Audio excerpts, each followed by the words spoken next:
Want to secure Gmail account? In this video, I will guide you step by step on how you can do that. First of all, launch Open Play Store. Now tap on the profile icon. Here you should find the option of recommended actions in Google account.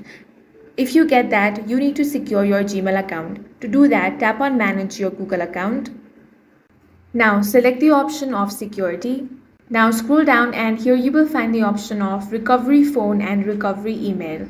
If you have not added that, you need to add it. First select recovery phone. Now here select the option of add recovery phone. Then go ahead and select your country. After that, enter your phone number over here. Once that is done, tap on the next option. Now follow the on-screen prompts to add a recovery phone number.